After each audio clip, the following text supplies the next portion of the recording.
Genre, Folktale, Blancaflor, by Flor Ada, illustrated by Beatriz Vidal. A young prince had gone riding very early in the morning, before the sunrise. Now tired and sad, he sat under the branches of a large oak tree. He was thinking about his father, the king, who lay in the castle, sick with an illness no one knew how to cure. Physicians had been called in from all the neighboring kingdoms. Wizards had been consulted, and the queen had prepared with her own hands all the herbal medicines suggested. But nothing seemed to help the king, who grew weaker and weaker with each passing day. The young prince had been sitting under the tree for a while, lost in thought, when he was surprised by a deep voice that seemed to come from the branches of the oak tree. "What would you be willing to give for your father's health?" The prince looked around, but could see no one. "I would give anything and everything for my father's health," he responded, trying to disguise the fear in his voice. "Then in 3 years' time, you shall bring yourself to me, to the 3 silver towers in the land of no return. Do I have your promise?" The deep voice bellowed as every leaf of the oak tree quivered. "Yes," agreed the young man. "I, Prince Alfonso, do solemnly promise that I will do as you ask if my father is indeed cured." 3 years from today," said the voice so loudly that all of the leaves fell, cascading down upon the startled prince. Shaking them off his shoulders, he jumped on his horse and back to the palace and to his father's room. "Son," his mother greeted him with a smile, the first he had seen on her loving face in many days. "Look at your father. He seems so much better." And indeed, the sleeping king seemed to have regained all his color, and his sleep was sound and placid. The king was completely healthy again in no time. But now the queen worried about her son. He seemed delighted, as was everyone, to see the kind king recover.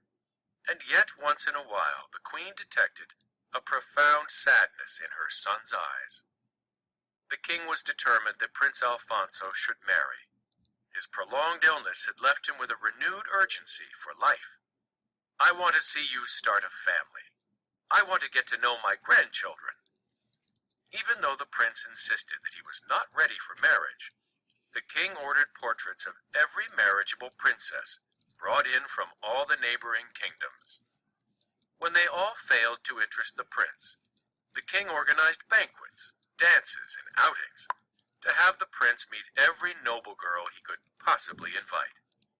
But while the king managed to create a great deal of work for the seamstresses and coiffeurs of the kingdom, and while many young people had a wonderful time at the events, he could not get the prince to change his mind. As time passed, the prince's behavior became stranger and stranger. He spent most of his time outside of the castle, riding his horse. During the evening, he wrote poems and composed sweet, sad music on his lute. Finally, one morning, exactly 1 month before 3 years had gone by from the day on which he had heard the mysterious voice, he set out on his journey. He left behind a stack of poems that talked about his love for his mother, his gratitude toward his father, and his joy in everyone and everything.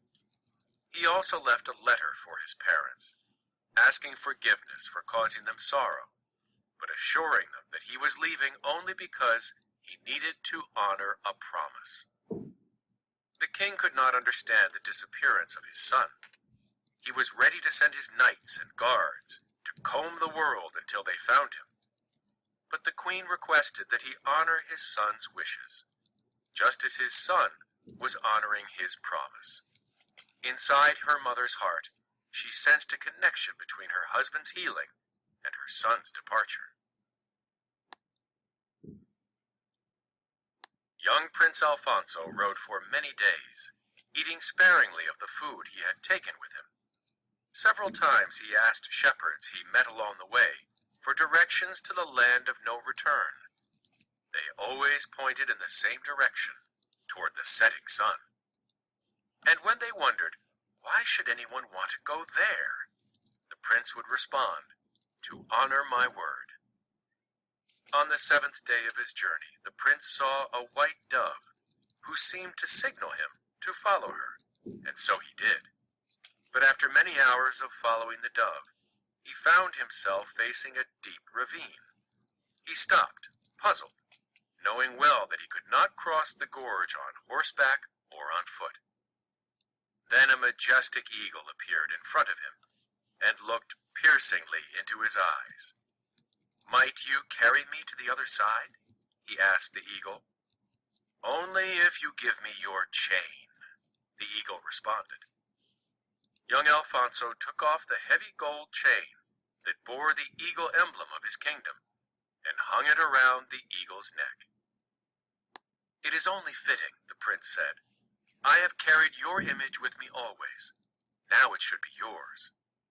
Then the eagle grasped him firmly by his leather belt and flew across the ravine.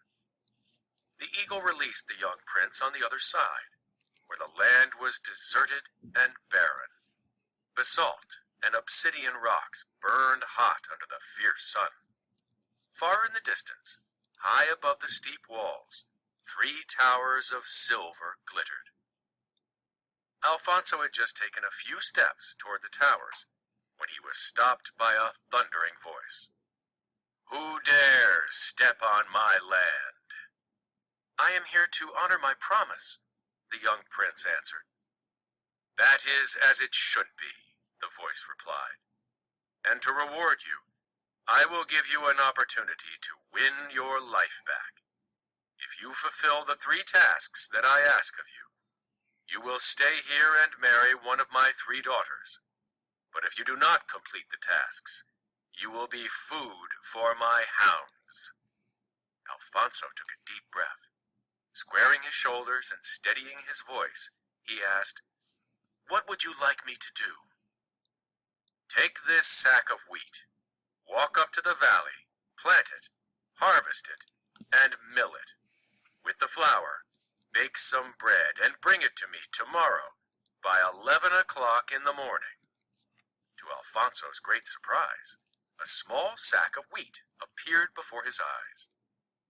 The young man lifted the sack and began to walk up the path among the rocks. What else could he do? His head hung low and his shoulders drooped, because he knew there was no way he could fulfill his task. But he had not walked far when a young girl appeared in front of him. "What's wrong?" she asked him. "Why are you so sad?" "I have been asked to do an impossible task, and my life depends on it." "My father must be up to one of his tricks," she responded. "But do not worry, I will help you.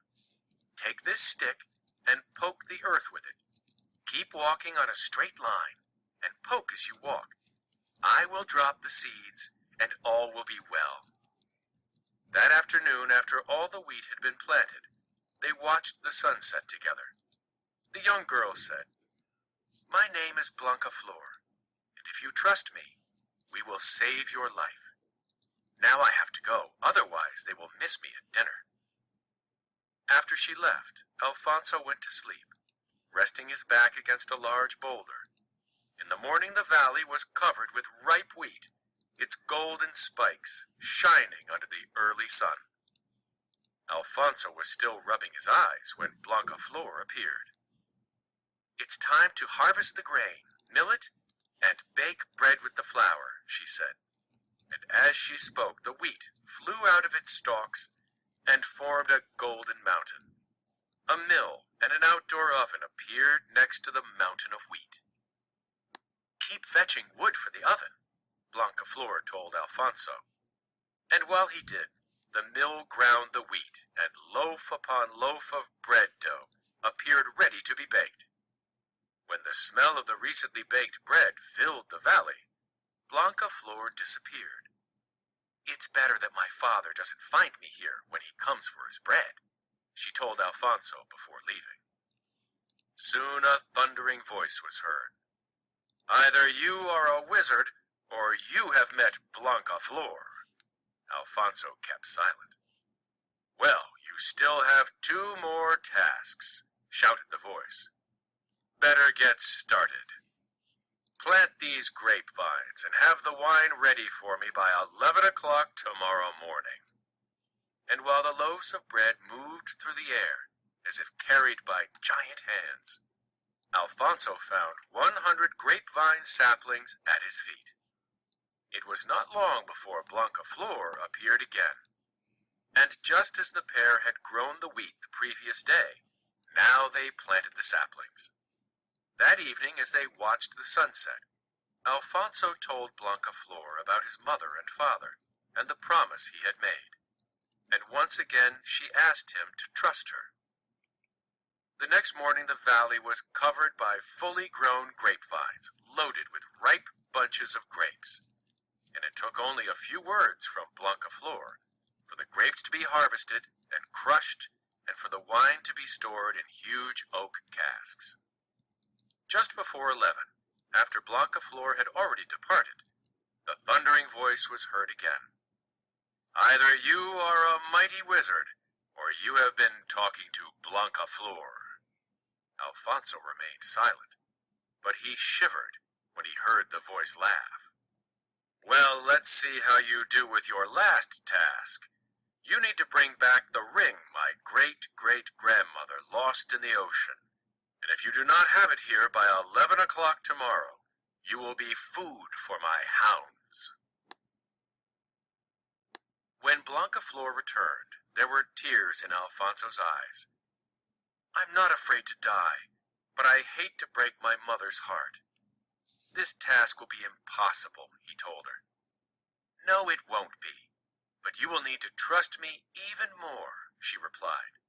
Blancaflor led Alfonso to a set of high cliffs next to the ocean. There the prince spotted the eagle, who had carried him across the gorge. "The eagle will take us to the middle of the ocean, and then you must let go of me, and let me fall in," Blancaflor instructed. "But I will not be able to do that," he argued. "Yes, you will.